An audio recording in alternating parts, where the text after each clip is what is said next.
C'est fou quand on y pense, mais le simple fait de se réveiller le matin, Ouais, de s'étirer, de sentir ses muscles, et juste d'ouvrir les yeux, bah, c'est un acte profondément philosophique. c'est vrai. C'est le moment où la conscience redémarre, en fait. Exactement. L'esprit émerge du sommeil, et immédiatement, il y a cette question implicite qui se pose. Comment est-ce qu'on sait avec une certitude absolue que le rêve est terminé? C'est la grande angoisse de la réalité, ça. Voilà. Qu'est-ce qui prouve que les souvenirs de la veille sont réels, ou même que la chambre qui prend forme là dans la pénombre, c'est pas juste une gigantesque illusion.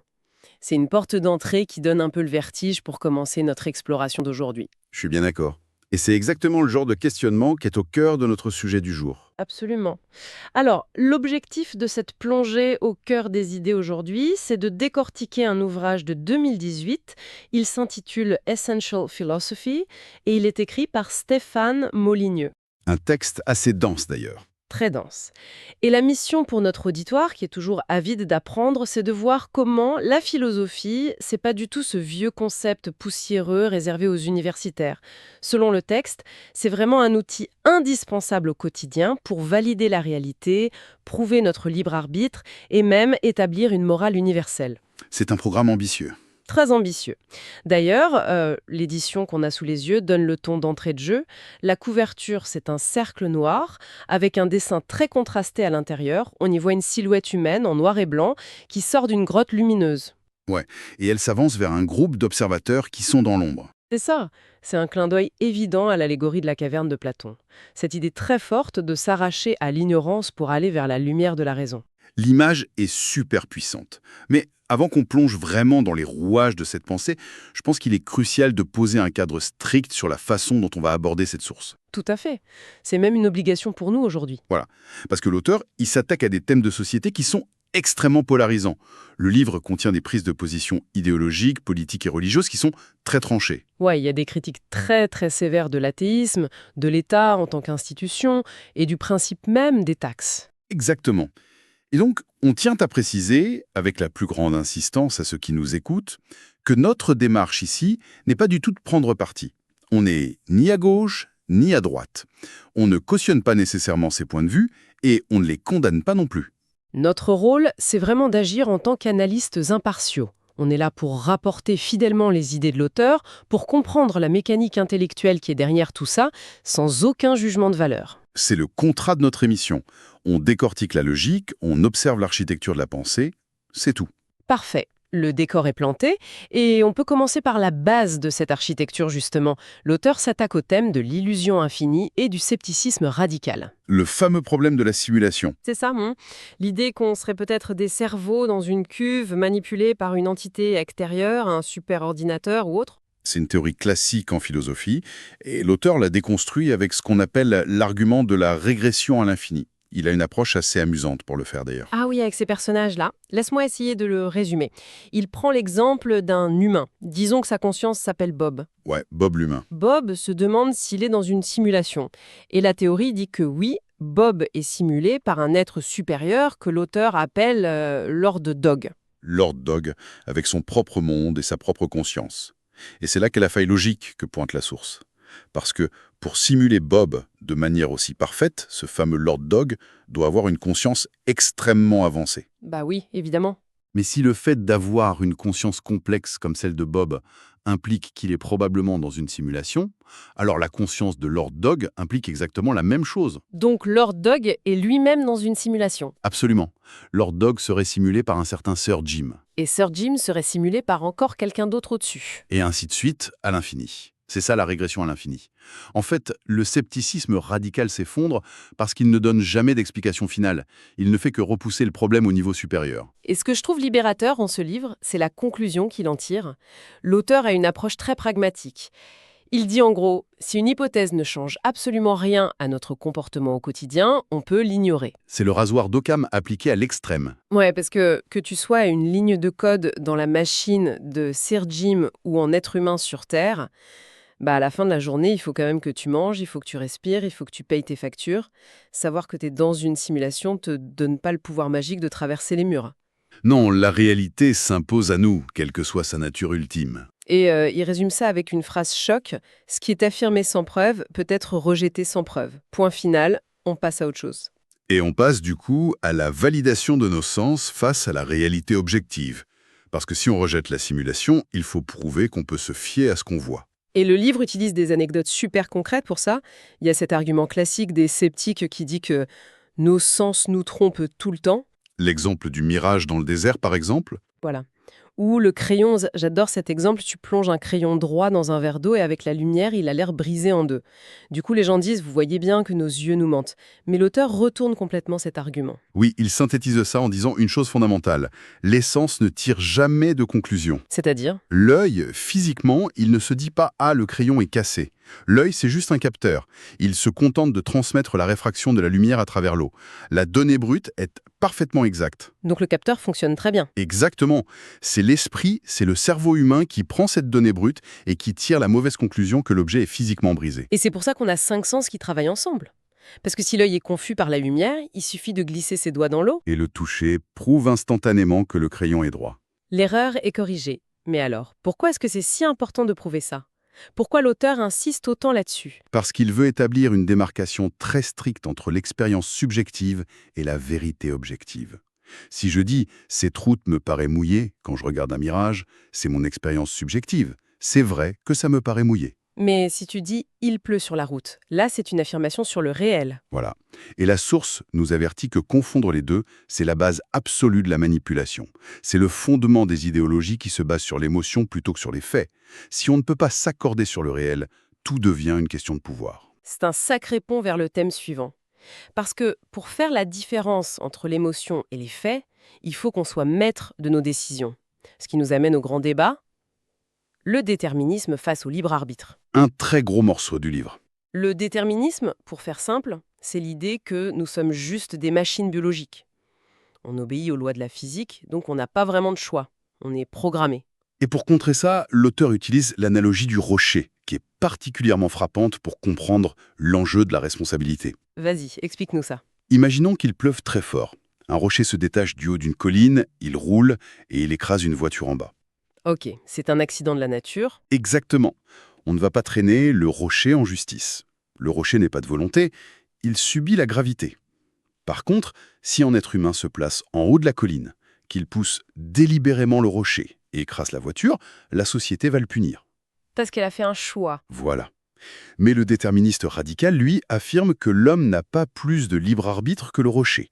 Ses atomes et ses neurones ont juste réagi à des stimuli passés. Donc, si on suit cette logique jusqu'au bout, on supprime totalement la notion de responsabilité morale. On ne pourrait punir personne, en fait. C'est l'idée. L'auteur va même jusqu'à citer la pièce Le Roi Lear de Shakespeare pour montrer l'absurdité du truc. Le moment où il crie sur la tempête, C'est ça. Le Roi Lear crie sur la tempête dans la lande et c'est le signe absolu de sa folie. On ne débat pas avec un phénomène météo. Et l'auteur demande au déterministe, si un humain n'est qu'une tempête d'atomes sans volonté, pourquoi vous débattez avec lui? Crier sur un humain serait aussi fou que de crier sur un nuage. ah, c'est un excellent point. Mais les déterministes y reviennent souvent avec la biologie. Ils disent « ouais, mais attends, un atome n'a pas de libre arbitre. Mon cerveau est fait d'atomes, donc je n'ai pas de libre arbitre. C'est là que le concept des propriétés émergentes entre en jeu. La source explique que si on prend un atome de carbone au microscope, il n'est pas vivant. L'atome n'a pas la propriété de la vie. » D'accord. Mais si tu assembles ces atomes d'une certaine manière complexe, tu obtiens une cellule, puis un être humain. La vie est une propriété qui émerge de l'assemblage, pas des pièces individuelles. Et donc, c'est pareil pour le cerveau. Aucun atome n'a de libre arbitre, mais la conscience et le libre arbitre émergent de la complexité du réseau neuronal. C'est fascinant comme perspective. Et ça mène à ce fameux moment eureka du livre, l'argument fatal contre le déterminisme. Le concept de la contradiction performative. Exactement.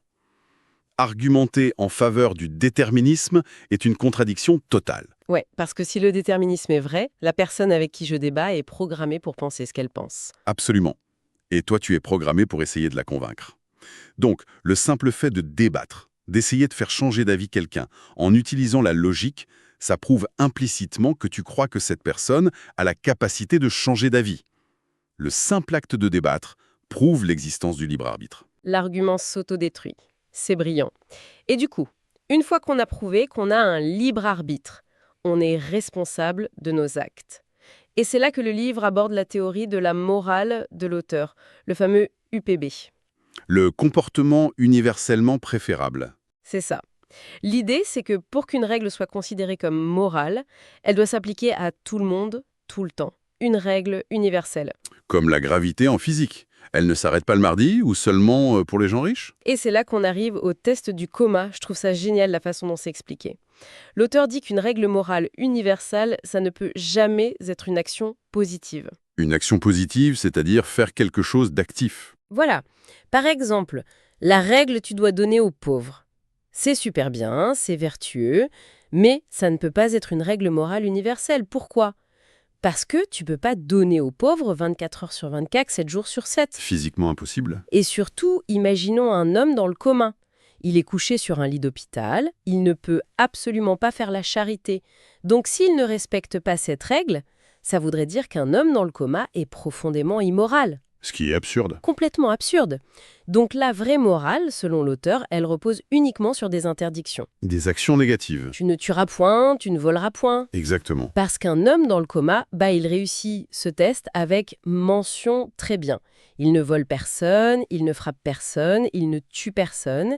Il est le parangon de la vertu morale parce qu'il respecte les interdictions universelles. C'est une façon très provocatrice mais très logique de redéfinir l'éthique. Et l'auteur pousse le concept pour démontrer que certains actes ne peuvent jamais, mathématiquement parlant, être universalisés. Le viol, le vol ou le meurtre, par exemple. Prenons le vol.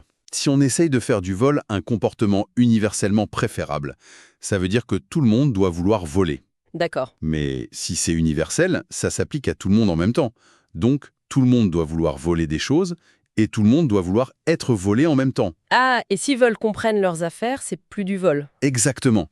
Le vol nécessite une absence de consentement. Si tu donnes ton accord parce que la règle universelle l'exige, ça devient un don. Le concept de vol s'auto-détruit dès qu'on essaye de l'universaliser. Pareil pour le meurtre. Si la victime souhaite mourir pour obéir à la règle universelle, ça devient un suicide assisté. C'est plus un meurtre. C'est fou comme cette grille de lecture nettoie un peu toutes les zones grises. Et c'est avec cette même grille de lecture très rigide que l'auteur s'attaque ensuite à des concepts beaucoup plus sociétaux et politiques. Avant d'aller là-dedans, c'est le bon moment pour un petit rappel à ceux qui nous écoutent. Absolument. On entre dans la partie très clivante de la source. On va parler de religion, on va parler de l'État. Encore une fois, on maintient notre clause de stricte neutralité. On n'est pas là pour dire s'il a raison ou tort sur l'histoire ou la politique. On analyse juste l'application de sa théorie. C'est bien de le rappeler parce que sa métaphore de la tempête est assez radicale. Ah oui, elle est super visuelle. L'auteur nous décrit un village qui est frappé par une tempête meurtrière. Les vents sont violents, c'est le chaos. Et les villageois trouvent un abri dans une vieille église très solide. La religion comme bouclier social, donc. Exactement. Ils sont à l'abri.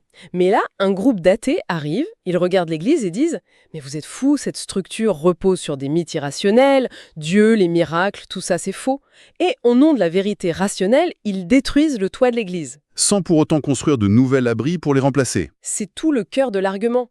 Les athées repartent en se félicitant d'avoir détruit la superstition, mais ils laissent les villageois mourir de froid sous les intempéries. L'auteur dit que l'athéisme a détruit l'éthique chrétienne sans jamais fournir de substitut moral laïque. Et cet argument sociologique de la source, il aboutit à une conclusion glaçante. Selon l'auteur, ce vide moral créé par l'effondrement de la religion, il a bien fallu le combler. Et par quoi il a été comblé ? Par le collectivisme et par l'État. En gros, les individus ont cherché une nouvelle église, une nouvelle autorité pour les protéger. Et l'État a pris cette place. Selon la source, cette dynamique a entraîné des conséquences désastreuses au XXe siècle, avec la mort de 250 millions de personnes, via les différents régimes étatiques. 250 millions ? C'est les chiffres qu'il avance. Et il connecte cette tragédie à ce qu'il appelle le sophisme moderne, la création des pseudo-universaux. C'est là qu'on revient au test du coma et au vol dont on parlait juste avant, non ? Exactement. Si la morale est universelle, elle s'applique à tout le monde. L'auteur prend l'exemple des taxes et de l'État. Si moi, en tant qu'individu, je viens chez toi, je te braque et je te dis de me donner 30% de tes revenus, sinon je t'enferme dans une cage. J'appelle la police, c'est du vol, c'est de l'extorsion. Universellement condamné. Mais le sophisme, selon le livre, c'est de dire que si un groupe d'individus porte un uniforme, s'appelle l'État, et fait exactement la même chose avec la menace de la prison, soudainement, le vol est rebaptisé impôt et ça devient une obligation morale. Donc l'État serait une exception à la morale universelle ? C'est ce que l'auteur dénonce. Il dit que la véritable philosophie exige l'égalité totale devant la morale universelle. On ne peut pas changer la nature d'un acte juste en changeant le nom de l'entité qui le commet. C'est une critique redoutable. Et ça boucle vraiment la boucle de toute cette architecture de pensée. Si on fait une petite synthèse de tout ce qu'on a exploré, le message de Molinos dans ce livre, c'est que la philosophie n'est pas un exercice abstrait. C'est la fondation même de notre capacité à distinguer le vrai du faux. C'est grâce à ça qu'on valide nos sens face à l'illusion. Ouais, et c'est ce qui nous permet d'assumer la responsabilité de nos actes. L'argument central, c'est que, tout comme on possède l'objet matériel qu'on fabrique avec nos mains, on possède nos actions morales. Elles nous appartiennent parce qu'on a le libre arbitre de les générer. On possède nos actions. C'est une affirmation qui est très ancrée dans une vision de l'individu souverain très classique. Et ça m'amène à une pensée finale, une vraie provocation pour ceux qui nous écoutent, pour prolonger cette réflexion de notre côté. Je t'écoute. Si on part du principe que la moralité et le droit de propriété découlent du fait d'être l'auteur responsable de quelque chose, comme l'humain qui coupe du bois pour bâtir sa maison, comment est-ce qu'on doit concevoir la propriété de nos propres idées aujourd'hui à l'ère moderne ? C'est une excellente question, ça. Bah oui, parce que dans un monde qui est saturé d'informations, où notre attention est fragmentée, et surtout où chaque pensée, chaque réaction semble être façonnée, poussée par des algorithmes sur nos téléphones, par des médias de masse, par des mouvements de foule numériques. Ouais, l'environnement numérique. Exactement. Jusqu'à quel point nos convictions les plus intimes nous appartiennent-elles vraiment ? Est-ce qu'on est toujours les auteurs de nos opinions politiques ou éthiques ? Ou est-ce qu'elles ne sont finalement que les fameuses propriétés émergentes de notre environnement connecté ? Est-ce qu'on a encore vraiment le libre arbitre face à l'algorithme? C'est exactement ça. Une belle question laissée en suspens pour méditer sur notre propre souveraineté intellectuelle. Ce sera notre mot de la fin pour cette exploration approfondie.